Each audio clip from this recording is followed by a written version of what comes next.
Chapter 1. The Waking. The first sign that King Edward Volkov's brain had been rearranged like furniture in a room no one had consulted him about was not the doctor's grim face, nor the way Beta Marcus Vance was gripping the edge of a chair as though it had personally wronged him. It was the way Edward looked at the woman standing at the foot of his bed. She was tall. Not imposingly so, but in the way that suggested she had spent a lifetime refusing to make herself smaller for anyone's convenience.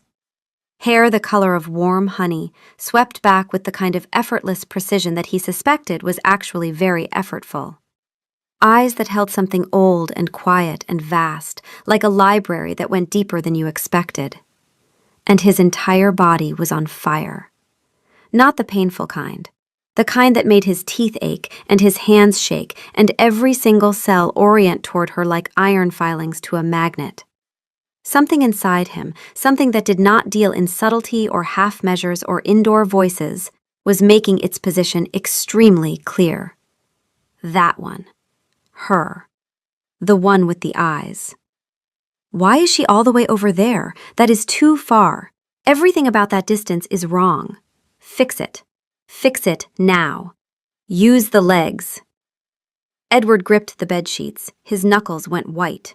He turned to Marcus, who was watching him with the expression of a man bracing for an explosion in a room full of very expensive things. "Marcus," he said, and his voice came out approximately 2 octaves lower than intended. "Who is that?" Marcus closed his eyes, opened them, closed them again. The second closing lasted longer, as though he were petitioning a higher power for strength, or perhaps for a different career. "That is Queen Ruth, Your Majesty," Marcus said, his voice carrying the particular flatness of a man delivering news he already knew would be received poorly. "Your wife." Edward's head swiveled back to her so fast his neck cracked. "My wife? We have a wife? We have a wife and no one led with this? This is the most important piece of information in the entire kingdom, and it was behind the trade briefing and the border report? Marcus has failed us. Also, we forgive him, because look at her. Look. She smells like old books and something sweet, and the concept of coming home after a very long time away. You've been married for 5 years, sire," Marcus continued, with the energy of a man reading his own obituary aloud. "The healer believes the concussion has resulted in—" "5 years?" Edward whispered, not hearing a word Marcus was saying. He was too busy staring at Ruth, who was standing perfectly still, her expression a masterwork of royal composure. Unreadable, beautiful, slightly terrifying. He had been married to this woman for 5 years? 5 years, and the sight of her was making something inside him do things that felt structurally unsafe. He trailed off, unable to finish the sentence because every possible ending seemed laughably insufficient. Ruth watched all of this from the foot of the bed, with the practiced stillness she had perfected over 5 years of diplomatic functions, tedious state dinners, and one marriage that had taught her the fine art of feeling nothing visible. Inside, she was not still at all. Something in her, the part that noticed everything, that catalogued micro-expressions the way other people catalogued weather, had registered a series of facts in rapid succession. His pupils, dilated. His breathing, elevated. His scent, flooded with something warm and desperate and unmistakable. His hands, trembling, not from the injury, from her. He was looking at her the way he had looked at her exactly once before.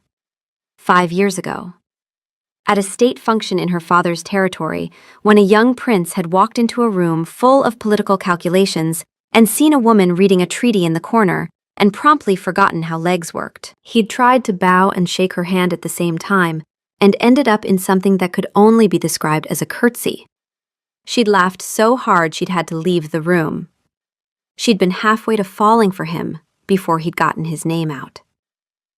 That man had been gone for a long time. 2 years at least, maybe longer, if she was honest about the slow fade, the gradual replacement of warmth with duty, of Edward with Your Majesty, of partnership with coexistence. It hadn't happened overnight.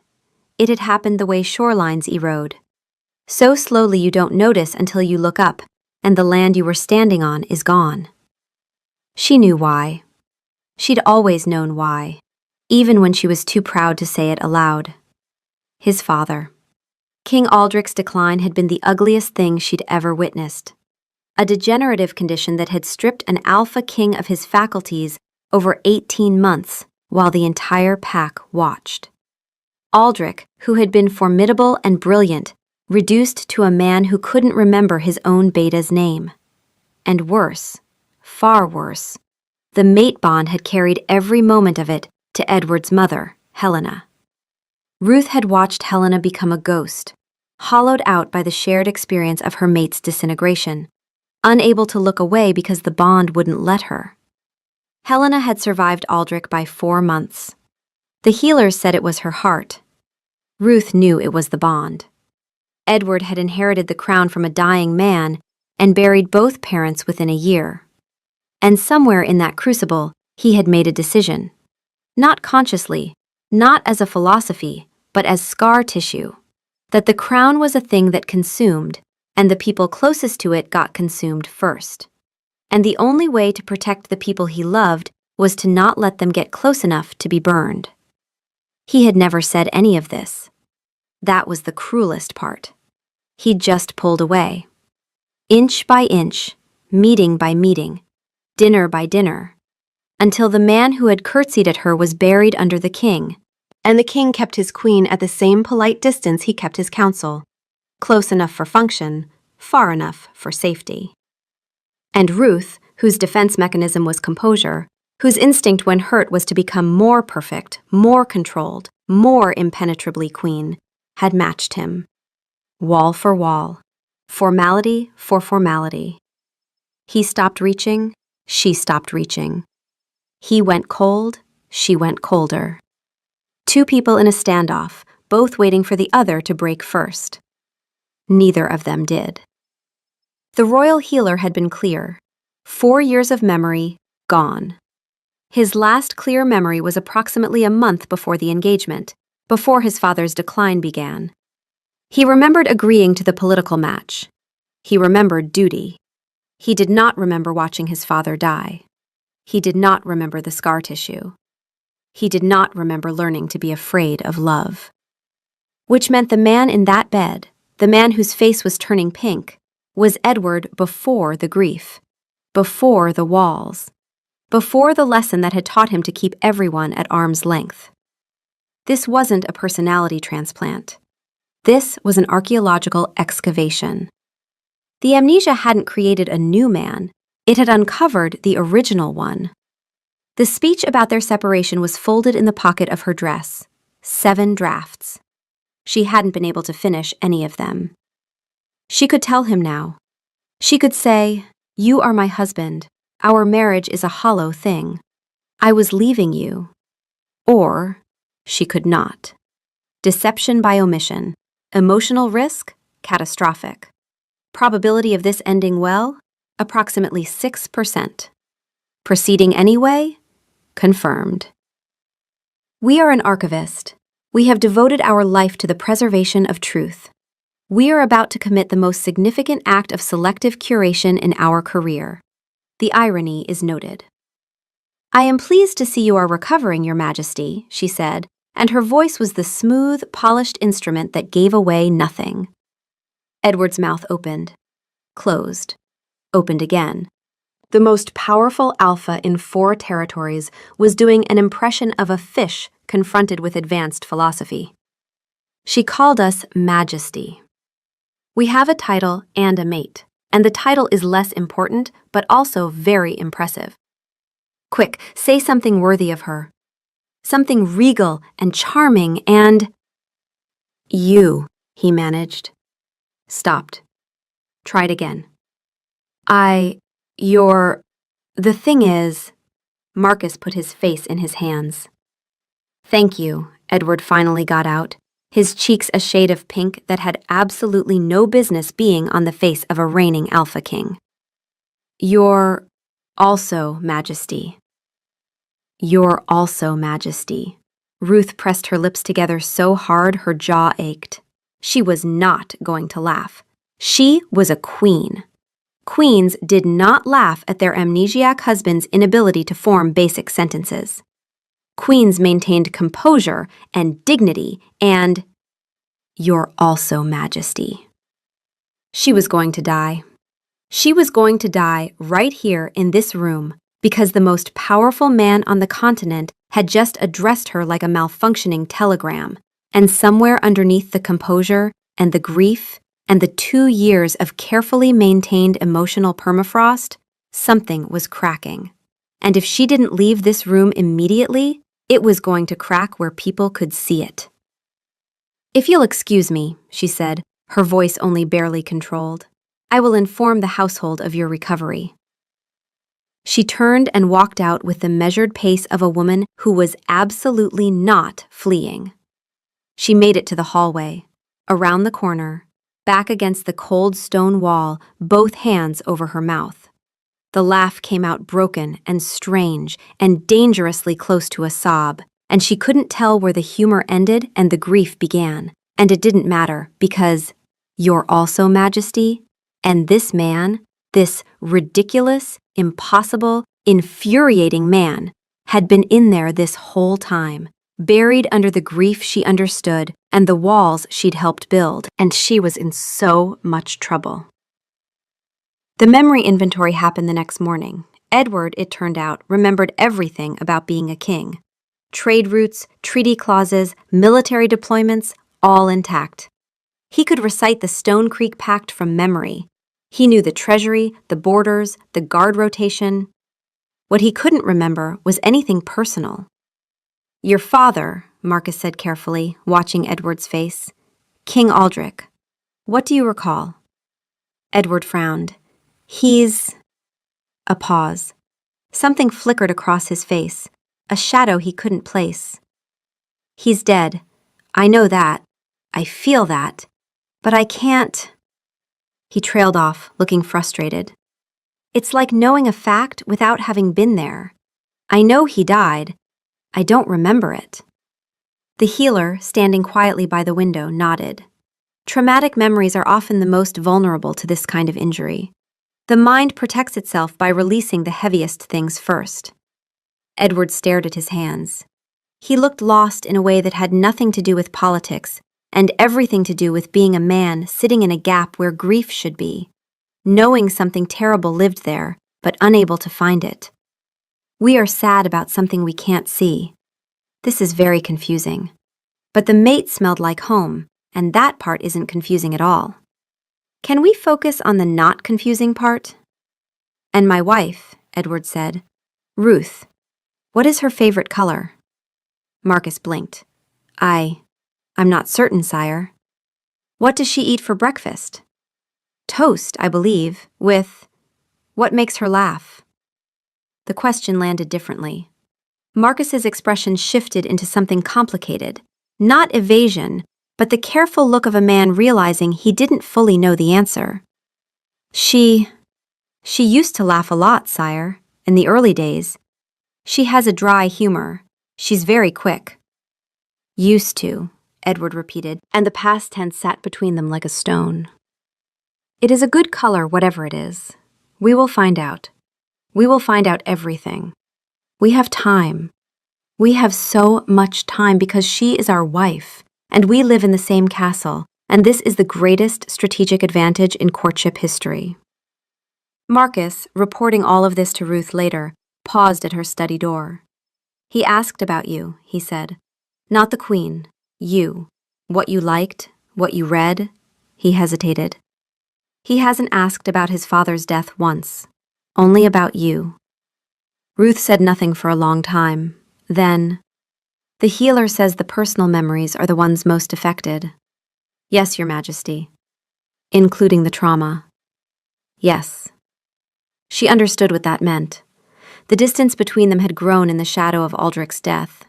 If Edward couldn't remember the death, he couldn't remember the lesson it had taught him. He couldn't remember learning to be afraid. He was operating without the scar tissue, without the walls. He was the man from before the grief. And that man had never learned to keep his distance from the people he loved.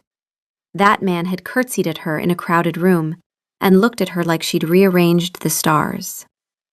She put the separation speech in her desk drawer, not thrown away, just set aside, for now. Observation. We are making a series of decisions that future us will regard with significant disapproval. Current us is aware of this and is proceeding anyway. The file on this situation is getting very thick. Chapter 2. The Courtship. The courtship began with the Walls. He ambushed her in the East Corridor on the second day. She was walking to the archives, a stack of manuscripts balanced in her arms, and he materialized from around a corner with the subtlety of a man who had definitely been lurking behind a suit of armor for an indeterminate and probably embarrassing amount of time. She stopped. He stopped. They looked at each other. 12 seconds passed. She counted. 12 seconds of a man staring at his own wife with the desperate intensity of someone trying to remember a word in a language they've forgotten, knowing the word is important, knowing it might be the most important word, and coming up completely empty. "Good walls," he said, and gestured vaguely at the stonework surrounding them. Then he turned and walked away at a pace that was absolutely, unmistakably fleeing. Ruth stood in the corridor, holding her manuscripts, and stared at the space he had just vacated. Good walls. The Alpha King of 4 territories had complemented the structural integrity of a corridor as a conversational opening to his own wife in his own castle. Social interaction attempt 1. Category, architectural. Duration, 12 seconds of silence followed by a masonry review. The subject appeared to have prepared remarks which were abandoned upon visual contact with our face. Replacement material was sourced from the immediate environment. Assessment. This is the man we married. This is the man we loved. He is complimenting walls at us. We should be appalled. We are not appalled. We are holding manuscripts very tightly and our heart rate is elevated. This is clinically fascinating and personally devastating. The second attempt was in the gardens the following afternoon. She was reading on a bench near the rose beds when she felt him approaching, a warm pressure at the edge of her senses, his scent arriving before his footsteps. Pine, ozone, and something underneath that her body recognized before her brain could name it. He had a sentence prepared. She could tell because his lips were moving as he approached, rehearsing. The effect was somewhere between endearing and clinically concerning. He stopped 5 feet away. He opened his mouth, and then his body betrayed him. The instinct to get closer, to close the gap, to breathe her in overrode everything. And instead of the sentence, what came out was a deep, involuntary inhale through the nose that was, objectively, the loudest sniffing sound she had ever heard outside of a veterinary office. She raised one eyebrow. His face did something extraordinary. A journey from hopeful to horrified to resigned that covered approximately 19 distinct emotions in under a second. She returned to her book. He retreated. Interaction attempt 2. Category, olfactory. Duration, 4 seconds before nasal catastrophe. The subject's wolf instincts are overriding his verbal capabilities at the precise moment verbal capabilities are most needed. In layman's terms, the filter is gone and everything is coming through at full volume. In even simpler terms, this enormous, powerful man just sniffed at us from 5 feet away like a golden retriever, and we are experiencing emotions that are incompatible with our dignity. The third attempt was near the kitchens. She was returning a tea tray. She always returned her own trays, a habit the kitchen staff found charming and quietly baffling in a queen. When he appeared in the doorway with the energy of a man who had been tracking her by scent through the castle and was trying very hard to pretend he hadn't. "Do you like bread?" he asked. The question arrived without context, without preamble, and without any visible connection to a larger conversational strategy. It existed in a vacuum, hovering in the warm, yeast-scented air, naked and alone and profoundly inadequate. Ruth considered the question with the same seriousness she brought to treaty negotiations. "I find it a foundational staple, Your Majesty." He nodded slowly, as though she had said something profound. "That's good. Bread it's foundational. You're right. About the bread." She swept past him. As she walked away, she heard him whisper to himself, "Bread is foundational. You said bread is foundational to the most extraordinary woman alive. Add it to the list, right under good walls." Interaction Attempt 3. Category: carbohydrate-based. The subject has now attempted to court us using masonry, respiration, and baked goods. If we plot these on a graph, there is no discernible trend line.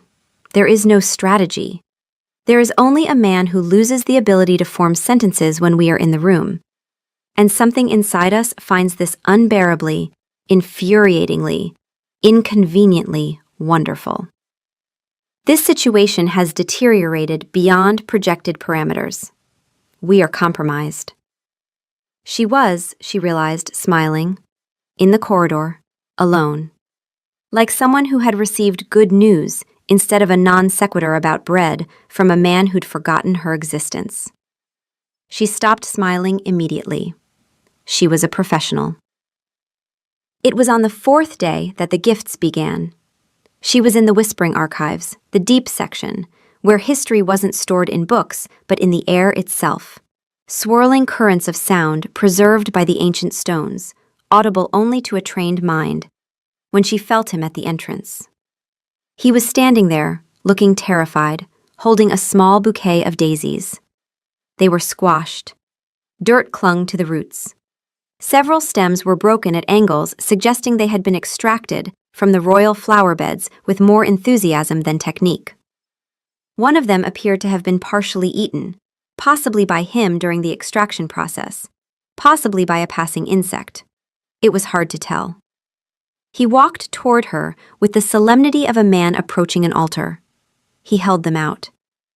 "I noticed the gardens," he said, his voice cracking, "and I thought you might like some of them. Indoors. Brought to you. By me." She looked at the daisies. She looked at his face, the earnestness, the hope, the absolute catastrophic vulnerability of a man presenting stolen weeds to a woman he couldn't remember but couldn't stop wanting to be near. On their first anniversary, he had given her a flawless arrangement of black orchids so rare they were almost priceless. He had handed them to her with a stiff bow. "Happy anniversary, my queen." By then, the walls were already going up. Aldrich had been dead for 8 months, and Edward was drowning in the crown and had already started swimming away from her to keep from pulling her under. The orchids were beautiful and perfect and purchased by a secretary and said nothing except I remembered the calendar date and delegated appropriately. These dirt-clumped daisies had more of him in them than anything he'd given her in years. She took the flowers. Her fingers brushed his. She felt it, a jolt, a current that went through him so hard his eyes flashed gold for a full second, the wolf surging into his irises. His hand trembled. A low rumble started in his chest, not a growl, not a purr, something between the two that he probably didn't know he was making, but that she could feel in her sternum from a foot away. Contact. We touched her hand. Her hand is warm and small and perfect, and she took the flowers. She took the flowers we brought. We are the greatest gift giver in the history of courtship.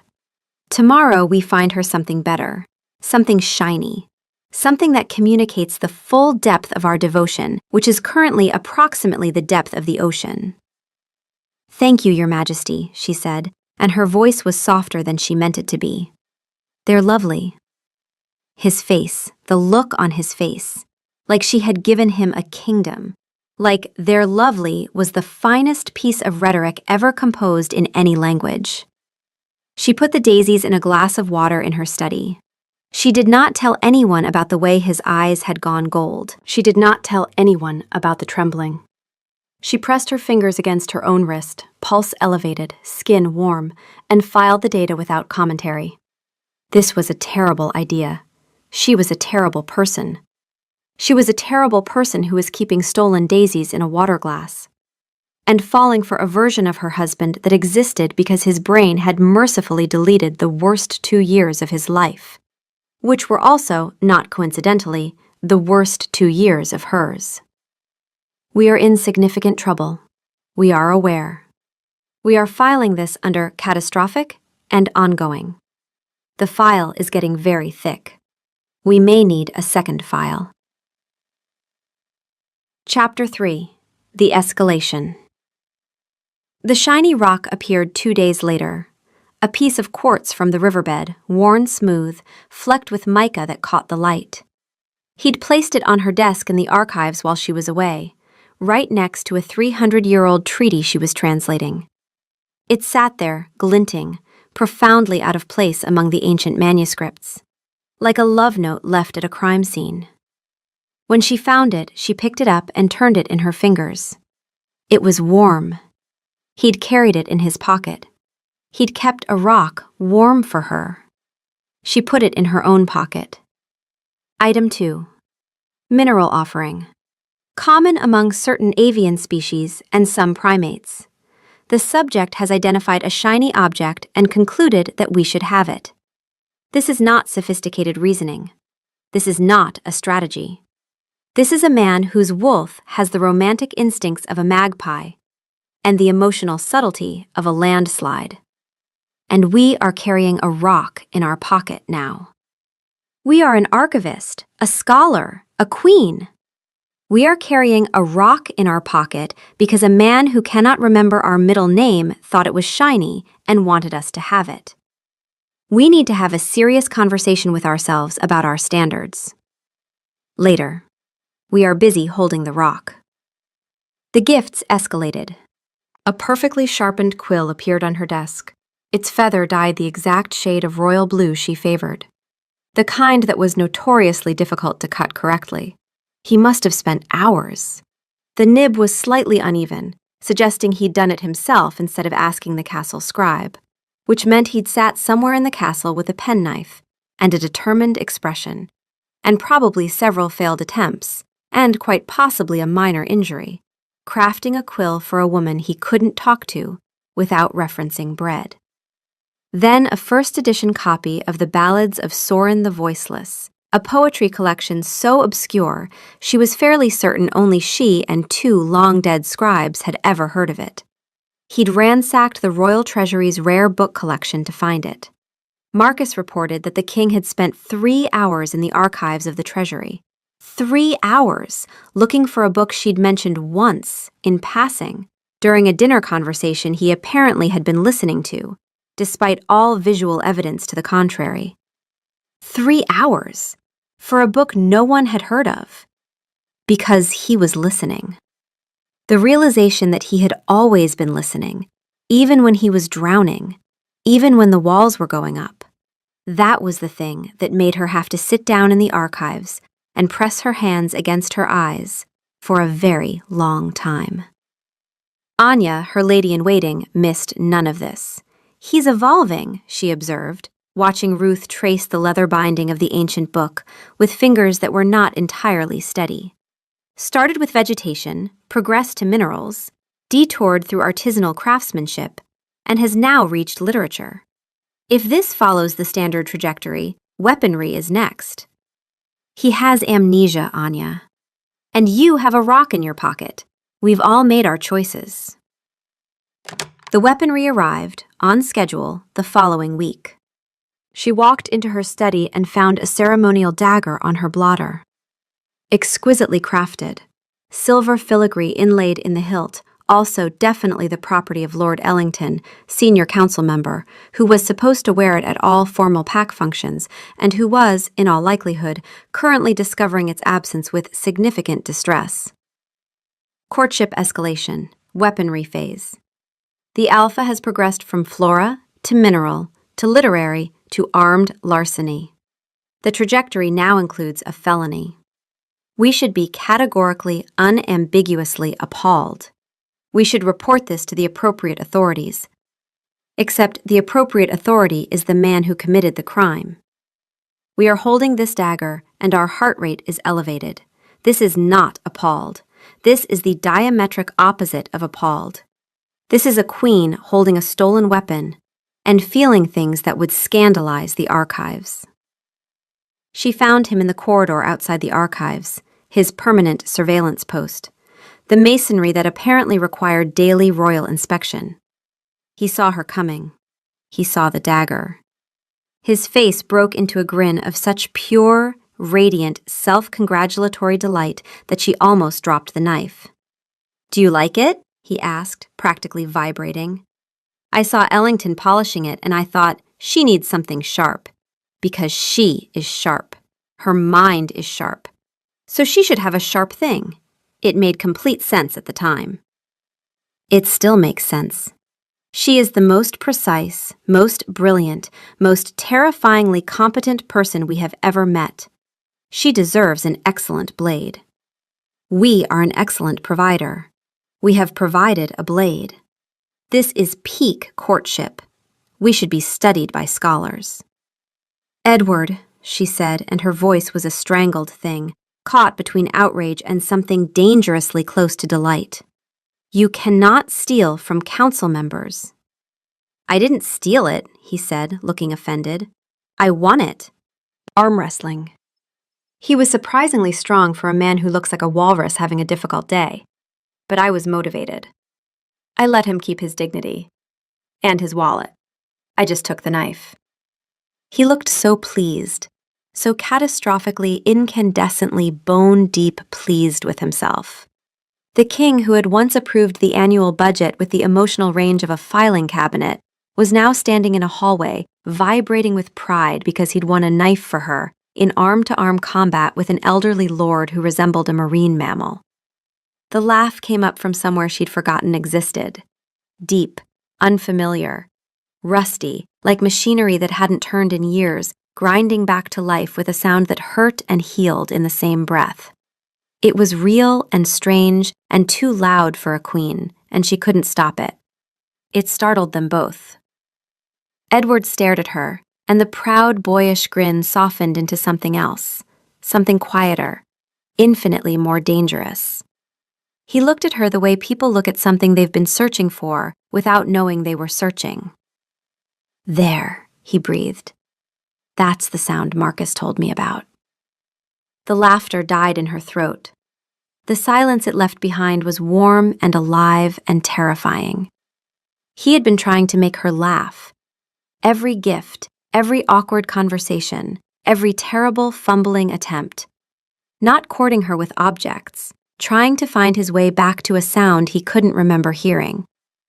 The hallway was very quiet. In the old stonework, the glimmer moss, a living remnant of the castle's ancient foundations, responsive to strong emotion the way deep sea creatures respond to light, began to pulse with a faint green luminescence. Neither of them noticed. "Edward," she said. First time she'd used his name in 2 years. It had always been Your Majesty. The name felt strange and right and painful, like pressing on a bruise to see if it was still there. It was still there. His eyes went gold. Not a flash. A slow, steady burn. His whole body changed. The angle of his shoulders, the slight drop of his chin, a low rumble building in his chest that he didn't know he was making, but that she could feel in her sternum. She was close enough to feel the heat radiating off him. Not normal body heat. Concentrated. Directional. Aimed at her like a beam. Warning. Proximity approaching threshold beyond which rational thought degrades significantly. His scent, pine and ozone and want, and underneath, something that has been ours since before we had a name for it. Heart rate synchronized, pupil dilation, mutual. Distance, 18 inches and closing. We are the one holding all the information. We know the truth, he doesn't. Closing the gap now would be taking something he cannot fully offer because he does not have all the facts. It would be taking advantage. Step back. Step back now. She stepped back. It cost her more than she would ever admit.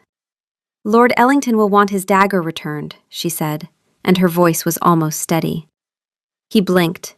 The gold receded. He looked dazed, like a man surfacing from deep water. Right, he said. The dagger, I'll handle that. She turned and walked away. The glimmer moss pulsed once, brightly, and faded. In her pocket, her fingers closed around the quartz rock. It was warm. Chapter 4. The Poetry. He started writing her poetry. This was, by any objective measure, an act of aggression against the written word. He left the scrolls on her pillow, tied with ribbon. She found them at night, after dismissing Anya, and read them in the privacy of her rooms with an expression that cycled through horror, delight, despair, and something too tender to name. Her eyes, like pools of learning, deep and vast, where ancient treaties and old laws are cast. Her hair, a sheaf of well-organized wheat. My wolf doth think she's rather neat. Review. Meter, inconsistent. Rhyme scheme, present, regrettably. The wheat simile is agriculturally defensible, but romantically inadvisable.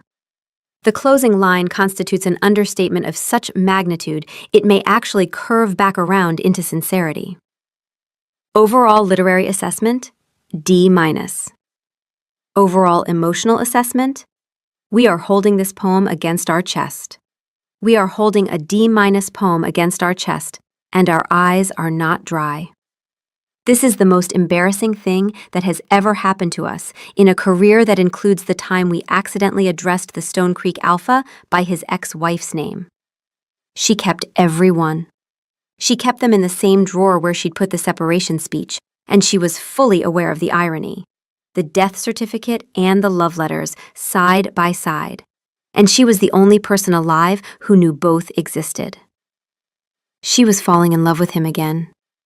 A different kind of love this time. The first love had been starstruck, a breathless affection for the charming prince who had curtsied at her and looked at her like she'd rearranged the constellations. A love that had been easy and bright and hadn't yet learned that easy things could die of neglect. This love was quieter, an ache in a deeper register. It was love for the flawed, fumbling, earnest man underneath the crown. The man who stole knives and wrote bad poetry because he didn't have better words for what he felt. The man whose grief had driven him underground and whose amnesia had accidentally set him free. She loved this man more. And she was terrified because she understood the mechanism now. The charm, the openness, the frantic gift-giving. This wasn't a new Edward. This was the original Edward, operating without the trauma that had taught him to wall himself off, without the memory of his father's decline, without the scar tissue that said, love is the thing the crown uses to destroy you. When his memory came back, and it would come back, the walls would come back with it.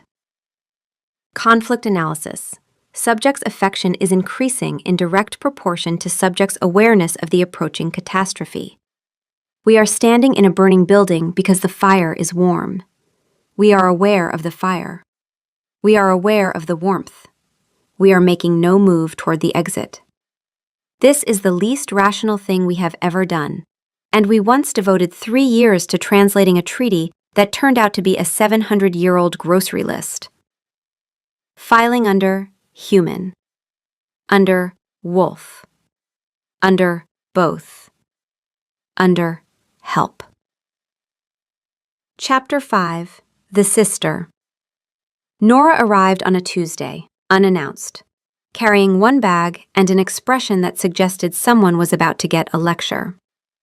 Ruth's younger sister was everything Ruth was not, externally. Where Ruth was composed, Nora was kinetic.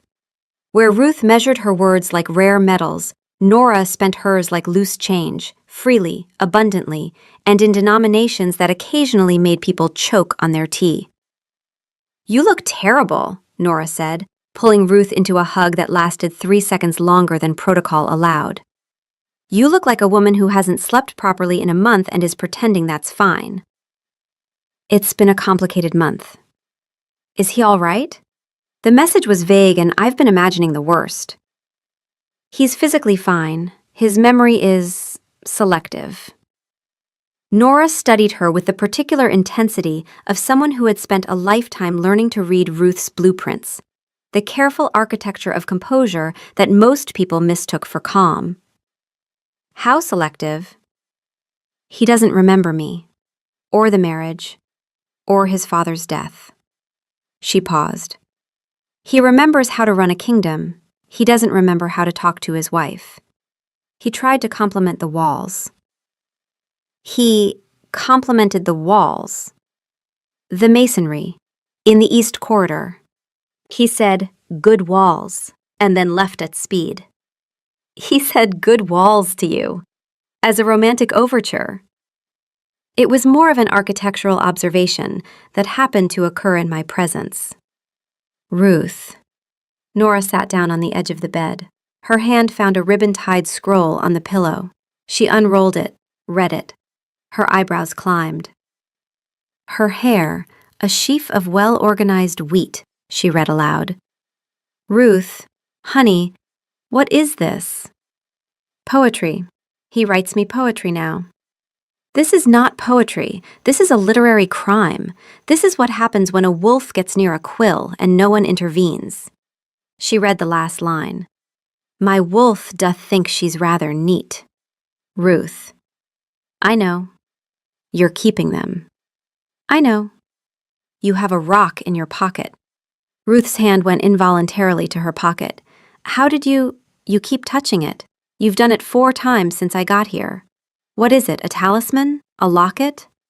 It's a rock, quartz, from the river. It's shiny. A shiny rock. He found it and thought I should have it.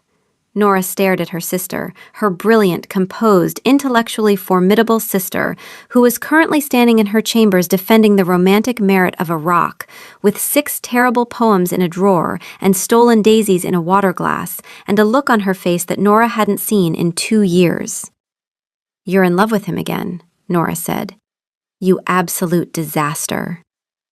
I never stopped, Ruth said, and the truth of it silenced them both. That's what makes all of this so much worse. I never stopped loving him. I just stopped being able to reach him. And now the wall is gone. And he's right there, Nora. He's right there, and he's bringing me daisies with dirt on them. And he can't say a complete sentence in my presence, and I know that when his memory comes back, the wall comes back too, because the wall was built from grief, and I can't compete with grief. I never could. Hey, Nora caught her hand, squeezed. Hey, stop. Ruth stopped. She was breathing harder than she realized. The composure had cracked, not dramatically, but in the specific way that only happened with Nora, the one person she didn't perform for. Did you tell him? Nora asked. About the separation? About how bad it was? No. Ruth. I know. You're letting him court you under false pretenses. You're letting him fall in love with you while holding information that would... I know. The words came out sharp, almost angry, and Ruth pressed her hand against her mouth. Then, quieter. I know what I'm doing. I know it's selfish. I know it's wrong. I also know that this is the first time in 2 years that someone has looked at me, actually looked at me, not through me, not past me, at me. And I can't... Nora, I'm not strong enough to give that up. Not yet. I know that makes me a coward. It makes you human, Nora said, not unkindly. It also makes you wrong. But I understand the human part. She stayed for a week. Having Nora in the castle meant having a witness, someone who saw everything. Edward's eyes tracking Ruth across rooms, his body angling toward her when she walked past, the tremor in his hands when she was close enough to touch. Someone who also saw the thing underneath, the lie, the guilt, the separation speech in the drawer. Nora watched Edward present Ruth with a pressed flower he'd found between pages of a book in the royal library. She watched Ruth's face, the composure, the softness she couldn't hide, the flash of pain. "He's really trying," Nora said later. "He's a disaster at it, but the trying it's real." "I know. Which makes what you're doing worse." "I know." What happens when he remembers? Not just you, his father, the grief, all the reasons he built the wall in the first place. Then I lose him again. Unless you tell him first. Unless you give him the chance to choose you with full information, all the ugly, all the pain, all the reasons the wall went up, and let him decide. And if he decides the wall was right, if he remembers his father dying and his mother being destroyed by the bond, and he decides that keeping me at arm's length was the only safe option, then at least you'll know, and you won't be building a marriage on a lie. Ruth looked away. She knew Nora was right. She'd known from the beginning. Knowing and doing were different countries entirely, separated by a sea of grief and a pocket full of shiny rocks. Also, Nora added, he's started a subplot with Lord Ellington, involving a dagger and an arm wrestling rematch. And if you don't intervene soon, there are going to be diplomatic consequences. Chapter 6. The Overheard Truth. The conversation happened on a Thursday evening, and it was never meant to be heard. Ruth didn't know Edward was there. He was supposed to be in the training grounds with Marcus, but he'd finished early, driven by the pull that made him orbit her like a planet that had lost all pretense of having its own trajectory, and was walking toward the solarium when he heard voices. Ruth's voice, and Nora's. Coming through the partly open door of the reading room, he should have announced himself. He should have knocked. He was a king, not a man lurking in his own corridors eavesdropping on his wife. But Ruth was saying something, and the way she was saying it stopped him in his tracks, because he had never, not once, heard Ruth sound like this. Unguarded. Raw. The composure stripped away. I have to tell him. Her voice was quiet and unsteady, and it didn't sound like his wife at all. It sounded like someone he'd never met, someone who existed underneath the Queen. I have to tell him soon, Nora. I can't keep doing this. Then tell him. It's a breath. Something caught. His courting, the flowers and the rock and the terrible poetry, and the way he looks at me like I'm... She stopped. When she continued, her voice was thick with something held together by will alone. It hurts more than the distance did. He felt the words land in his chest like a blade. Twisted. The distance was horrible, she continued, but I understood it. I watched his father die, Nora. I watched what the bond did to Helena. And I watched Edward decide, not in words, he never used words, he just did it, that the only way to protect me from that was to stop letting me close enough to be hurt. He was drowning in the crown, and he decided to drown alone rather than risk pulling me under. She knew. She'd understood, the entire time. She'd understood why, and it hadn't helped, because understanding the reason for a wound doesn't make the wound stop bleeding. And I let him, Ruth said, and her voice went flat, with a self-recrimination that made Edward's stomach turn. That's the part I don't tell anyone. He pulled away, and I matched him. Wall for wall. He went formal, I went formal. He stopped reaching, I stopped reaching. I told myself it was dignity. It was pride. I was too proud to fight for my own marriage, Nora. I just let it die. I watched it happen, and I did nothing. You were protecting yourself. I was being a coward. We were both cowards. He was afraid of needing me, and I was afraid of being rejected. And we just circled each other in this enormous castle, sleeping in separate rooms, eating at the same table without speaking, and neither of us ever once said, "This is broken. Can we fix it?" Not once. Silence. Edward's back was against the wall. His eyes were burning. And now he wakes up, and he doesn't remember any of it, Ruth whispered. The grief, the walls, the distance, All of it.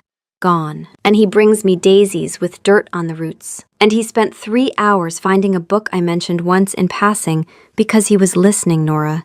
He was always listening. Even when I thought he wasn't. Even when he was drowning. Her voice broke. And now I know. I know that he was always in there. The man who cared. The man who listened. The man who would ransack a library for a book of poetry no one has ever heard of. He was always there, under the grief and the walls and the crown, and we lost 2 years. We wasted 2 years that we can't get back because he was too afraid to need me, and I was too proud to fight for us. The silence after was the loudest thing Edward had ever heard. Tell him, Nora said gently. I'm going to. Tomorrow. I'm going to tell him everything. He didn't hear the rest. He was already walking away, his vision blurring, a sound building in his chest that wasn't quite human. The wolf in him went silent. Not the exuberant enthusiasm of courting, not the focused quiet of concentration. A deep, awful stillness.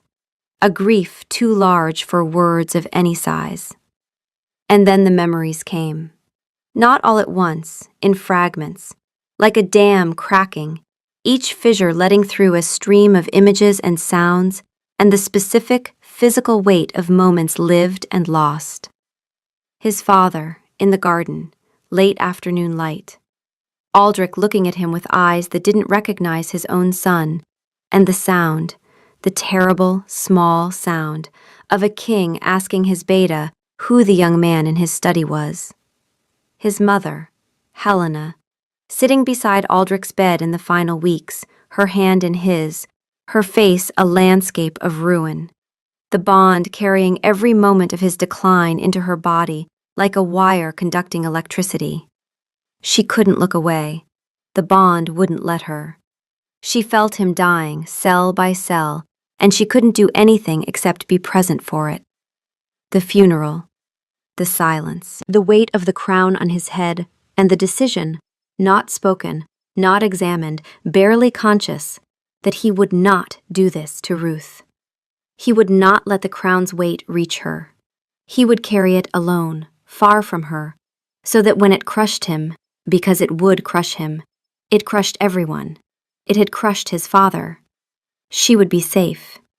She would be at arm's length. She would survive. And then the other memories, the ones he hadn't understood until right now. A dinner table, long, formal. Ruth at the far end in a green dress. She'd done something different with her hair. He hadn't noticed because he was composing a response to the Stone Creek trade proposal in his head while pretending to listen to the ambassador. Her face when she'd walked in and found the seating rearranged. 4 council members added, no warning. And the way her expression hadn't changed. Not a flicker. She'd perfected that by then. He'd taught her to perfect it, by never noticing when it did change. The morning he'd realized she wasn't sleeping in their room.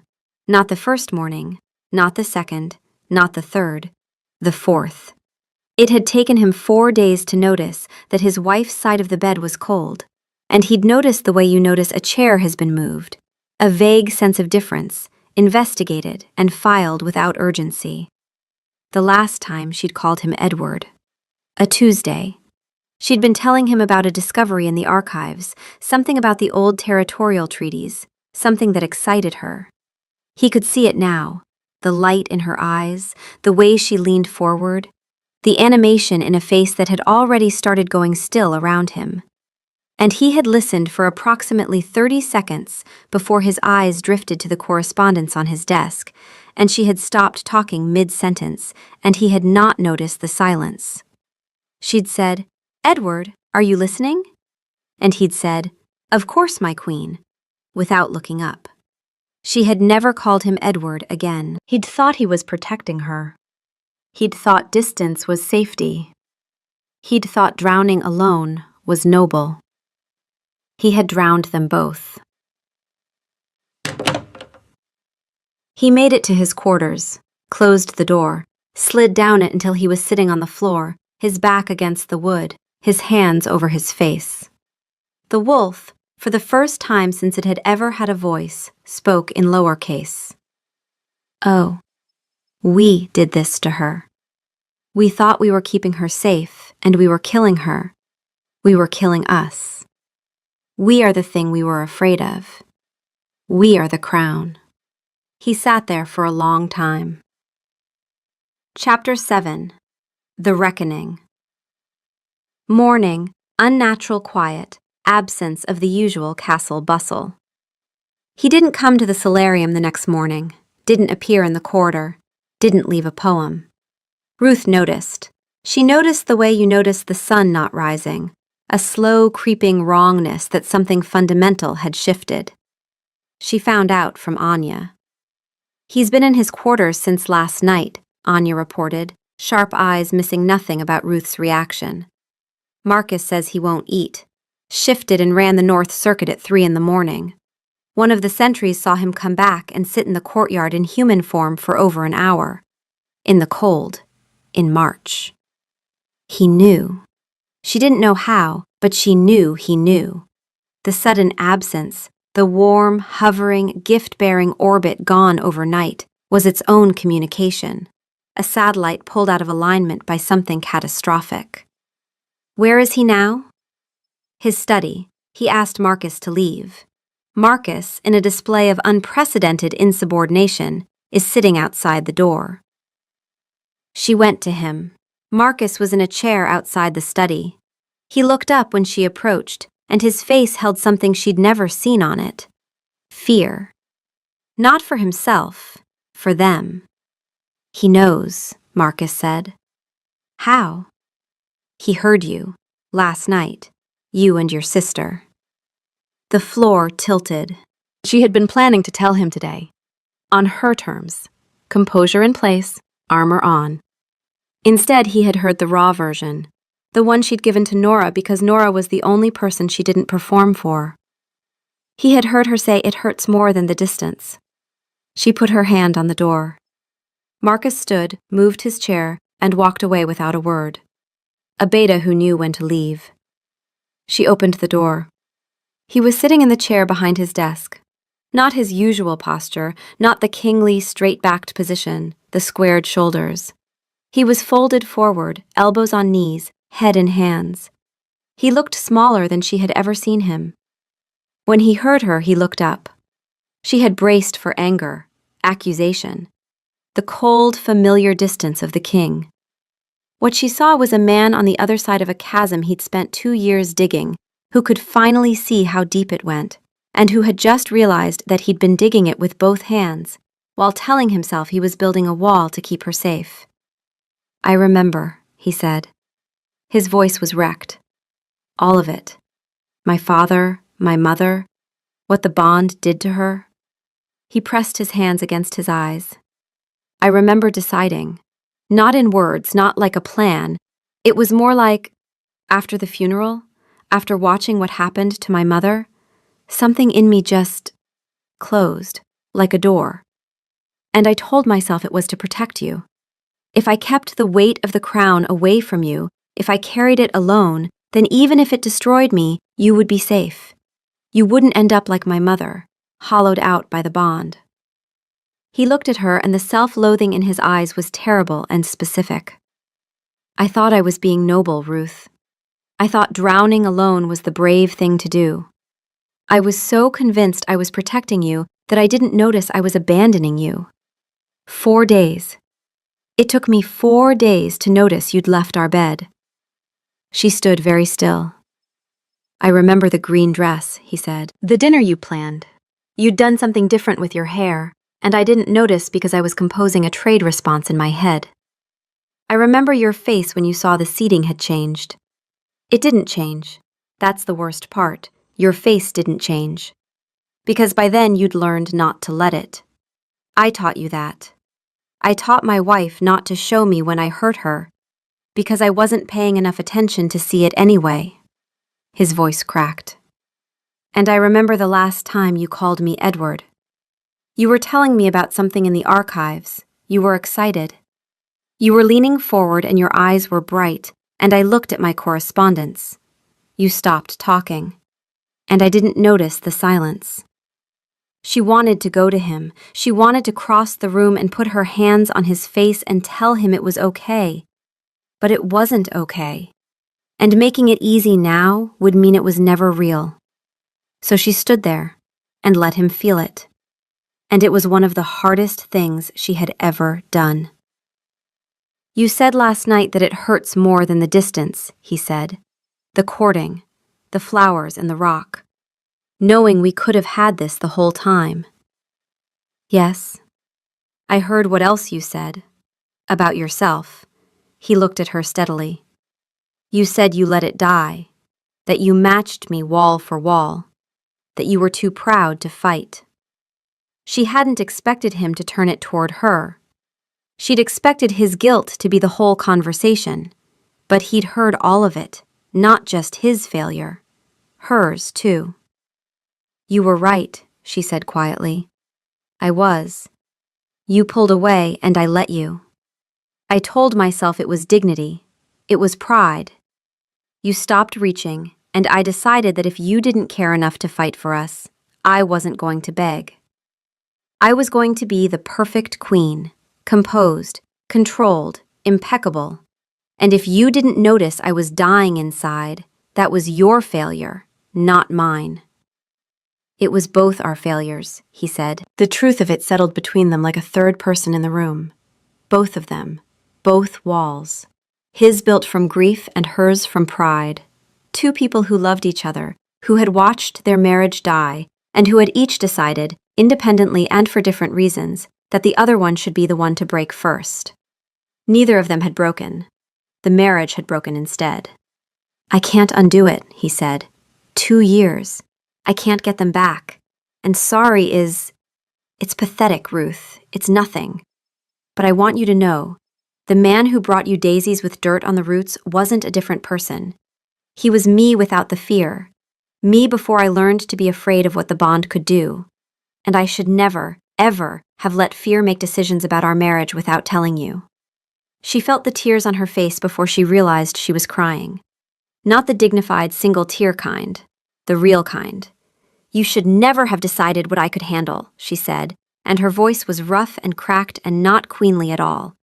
You watched your mother suffer, and you decided I was too fragile for the same thing. You decided I couldn't carry the weight. You didn't ask me, you just decided. And that's not love, Edward. That's control dressed up as sacrifice. I know. And I should have fought, she whispered. I should have banged on the door instead of building a matching wall on my side. I should have said, I'm losing you and I'm scared, instead of, the seating arrangements are finalized, Your Majesty. I was so afraid of being rejected that I chose composure over honesty, and I let us die. We both chose wrong, he said. We both chose wrong. The silence after was not comfortable. It was not the warm silence of the corridor or the charged silence of the near miss. It was the silence of two people sitting in the rubble of something they both helped destroy, looking at each other across the debris. He pulled the separation speech from under a stack of papers on his desk. He'd found it. Or she'd left it. She couldn't remember. 7 drafts, he said quietly. I couldn't finish any of them. Because of the second sentence, she nodded. The second sentence was supposed to be why. And the why was that I still loved you. And I couldn't write, I'm leaving you because I love you, because it sounded insane, except it was the truth. He unfolded the draft, found the crossed-out line, the one that started with, I still remember the man who, and dissolved into scribbled ink. You didn't finish this sentence. I couldn't. Can you finish it now? She looked at him for a long time. The king, the fool, the poet, the man who had curtsied at her and stolen her a dagger, and built a wall out of grief, and watched her build a matching one and done nothing, and she had done nothing, and they had both done nothing, and the nothing had almost eaten them alive. I still remember the man who tried to bow and shake my hand at the same time, and ended up in something that could only be described as a curtsy, she said. I remember him, and I've been watching him come back for the last 3 weeks. And it has been the most beautiful and the most painful thing I have ever experienced. Because every daisy and every rock and every terrible poem was proof that he was always in there, under the grief, under the crown, under the decision he made without consulting me. And we wasted 2 years, Edward, because you were afraid of what love costs, and I was too proud to tell you I was willing to pay it. He stood up. He didn't cross the room. He just stood there, the desk between them, the speech between them, the truth between them. I want to earn it back, he said. Not in a day, not in a speech. One day at a time, the way I lost it. Until the man you remember and the man I am are the same person. Not because the memories are gone, but because I choose to be him, with the grief, with the fear, with all of it. I want to choose you, Ruth, every day, even when the crown is heavy, especially when the crown is heavy. She didn't say yes, she didn't say no. She said, then start. Not forgiveness, not reconciliation. A door opened 1 inch, with the understanding that the rest was up to both of them. Chapter 8. The Earning. A kettle heating, clumsy handling of ceramic. The grovel was not grand. It was not public. It was not a single gesture that resolved everything. It was Tuesday's breakfast. She came down to find a pot of tea already made, with honey. Not by the kitchen staff, by him, personally, based on the singed pot handle and the honey lid that appeared to have been opened with more force than any honey lid in history had required. A king who had probably never operated a kitchen, wrestling with a kettle at dawn. He wasn't there, just the tea. A note. I will get better at this. E. She drank it. It was slightly too sweet. She drank it all. It was Wednesday's silence. She was working in the archives, deep in a translation, when she became aware of him. Not hovering, not orbiting, sitting. At the far table with a stack of documents, reading. The old territorial treaties, the ones she'd been cataloging for 3 years. He had a notebook, careful, detailed notes with questions in the margins. He didn't speak to her, didn't need to. He was there, doing the work of understanding the thing he dismissed, and the message was clear. I am learning what matters to you. I am paying attention to the work you do, not because you need my approval, but because I was a fool not to see it. The silence between them was different from the old silence. The old silence was 2 people pretending the other wasn't there. This silence was 2 people pretending they weren't acutely, painfully, electrically aware of each other's every breath. Different countries of silence entirely. It was Thursday's question. He found Nora in the small courtyard.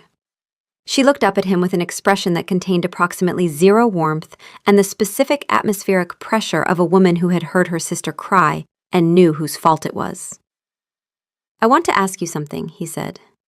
You want to ask about Ruth. Not what she likes. I know what she likes. He paused, choosing his words with a care that surprised her. What was she like before me? Before the crown? Before I taught her to be careful? Nora studied him. The wolf in him was still, not performing, not posturing. Waiting. She was loud, Nora said finally. You wouldn't believe it, but she was loud.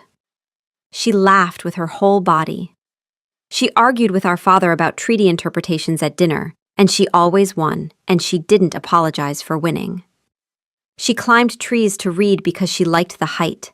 She was a complete nerd and completely herself, and she didn't make herself smaller for anyone. She looked at him steadily. You didn't shrink her. She did that herself. But you created the conditions that made her think she had to. He took it without flinching. Thank you. I'm not finished, Nora stood.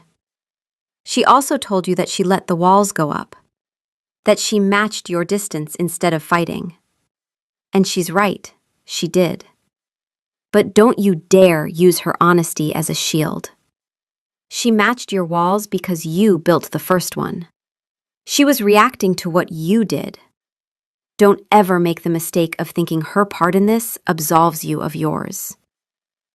I won't. Good. She paused.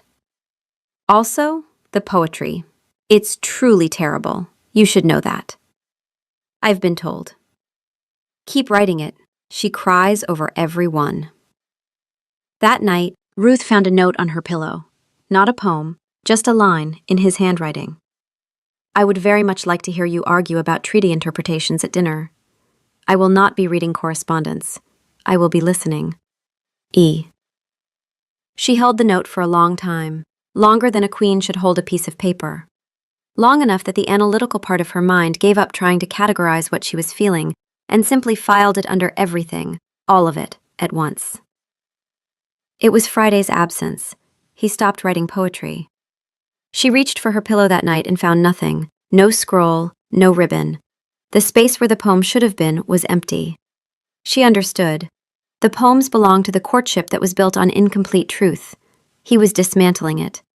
Not because he didn't feel those things, because the foundation they stood on had cracked, and he refused to build on broken ground.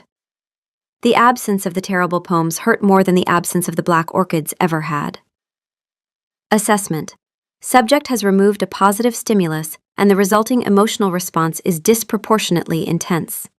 This suggests the stimulus held value beyond its objective literary merit, which was negligible. We miss the poems. We miss being the person someone writes terrible poems for. We miss being told our hair resembles well-organized wheat. This is not a rational response. We do not care that it is not rational. We miss it. We miss it. We miss it. It was Saturday's surrender. She couldn't sleep. She went walking through the castle at 2 a.m, wrapped in a blanket, and she passed her own door from the outside corridor and stopped.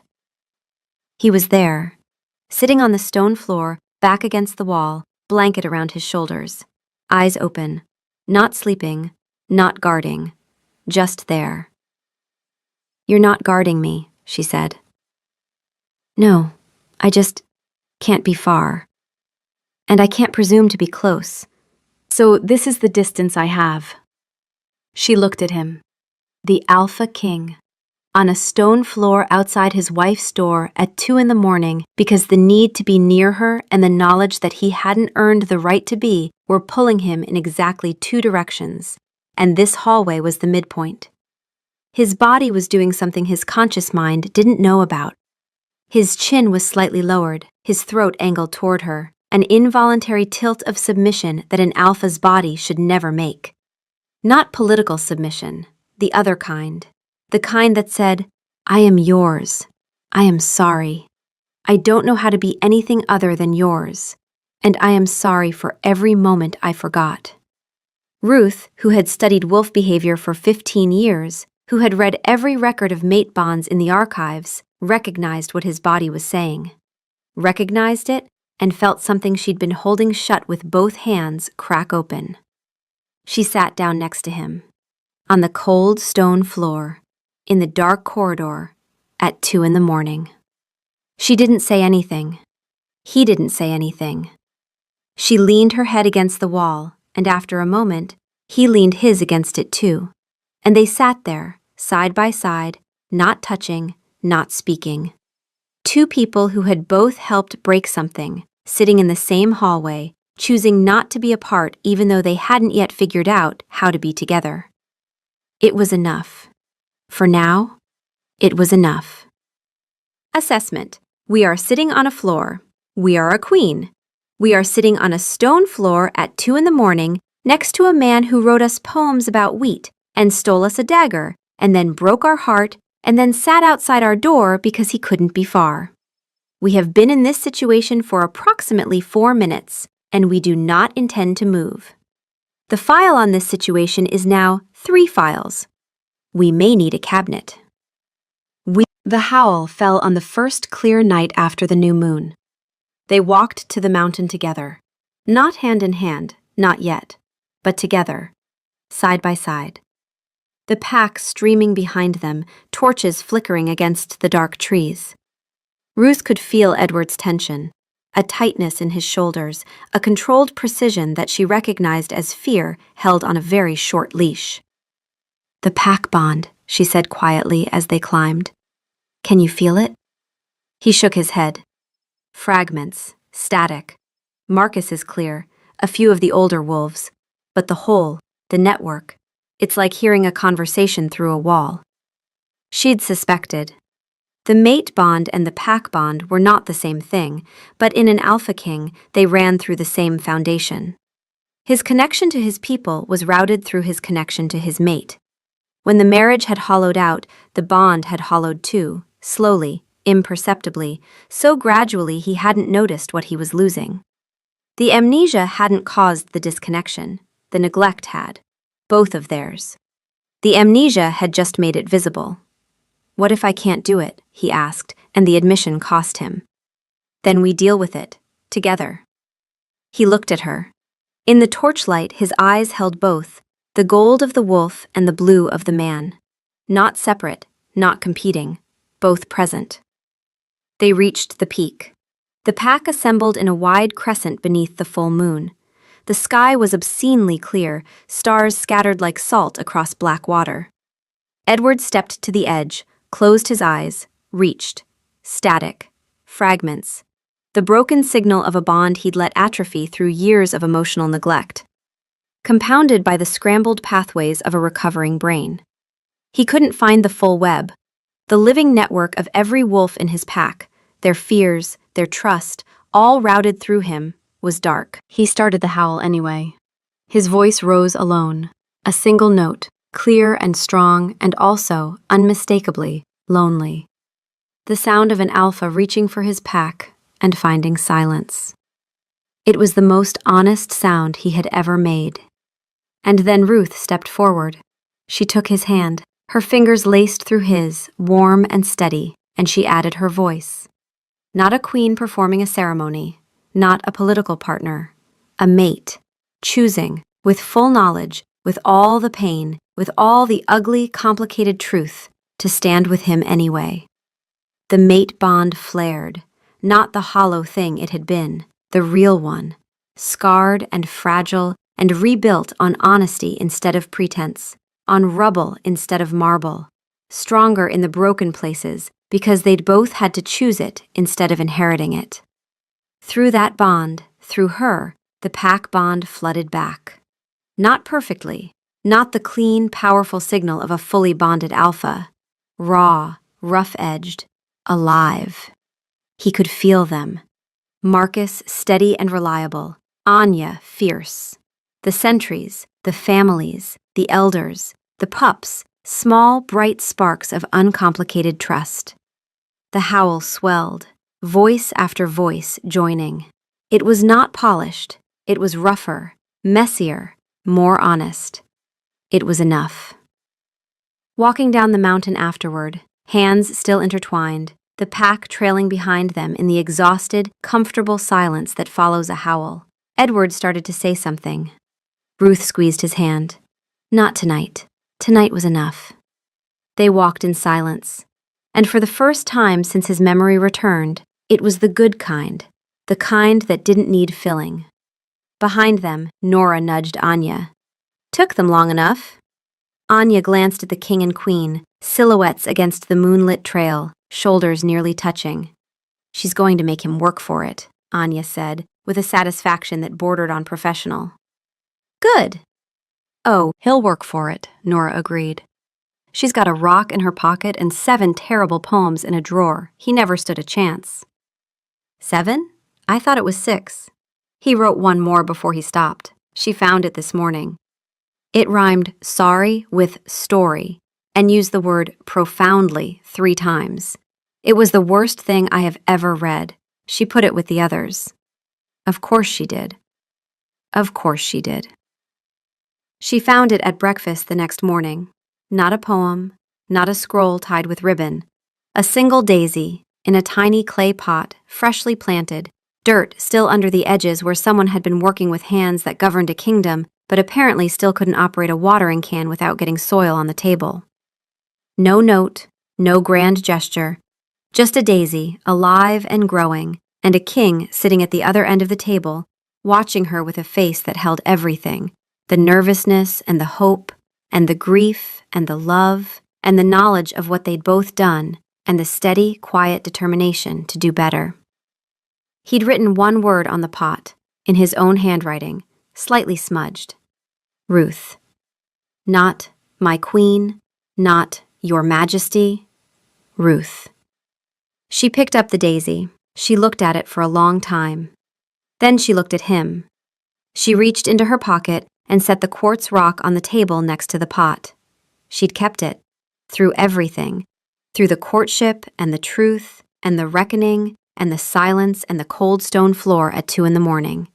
She'd kept the shiny rock a man who couldn't remember her name had given her because he thought she should have it. Something in him, the part that had been quiet for days, grieving in the only way it knew how, stirred. Not a shout, not all caps, a whisper. She kept the rock. Ruth picked up her tea, already made, honey. Slightly too sweet, in exactly the way it had been every morning for a week, because a king who could negotiate treaties with 3 rival packs simultaneously could not, it seemed, master the honey-to-tea ratio. And she found this so specifically, so precisely, so devastatingly endearing that she would drink slightly too sweet tea for the rest of her life and never once correct him. The Stone Creek Treaty translation is at a critical juncture, she said, her voice calm and precise and warm. I could use a second pair of eyes, if you're not too busy with matters of state. An invitation. A door opened another inch. He stood from his end of the table and walked to hers. He pulled out the chair next to her. He sat down, not across from her, next to her. The distance between Your Majesty and Ruth closed in 4 steps across a breakfast table. Show me, he said. She opened the manuscript. He leaned in to read. Their shoulders touched. Neither of them moved away. Outside, the morning sun caught the glimmer moss on the old castle walls, and it pulsed once, faintly, with a warm and quiet light. Final assessment? The Alpha is sitting next to us. He is reading a 300-year-old treaty and asking questions that suggest he has done the preparatory reading, which means he has been studying in the archives when we weren't there, which means he has been learning the thing we love in the spaces we weren't watching, which is the most... Filing suspended. Reason? We are not crying at a breakfast table. We are a queen. Queens do not cry at breakfast tables over slightly too sweet tea and a clay pot with their name on it. We are not crying. The moisture on our face is condensation from the tea. The tea is very hot. That is the official position of this office, and we are not taking further questions. Also, his shoulder is warm. Also, we are keeping the rock forever.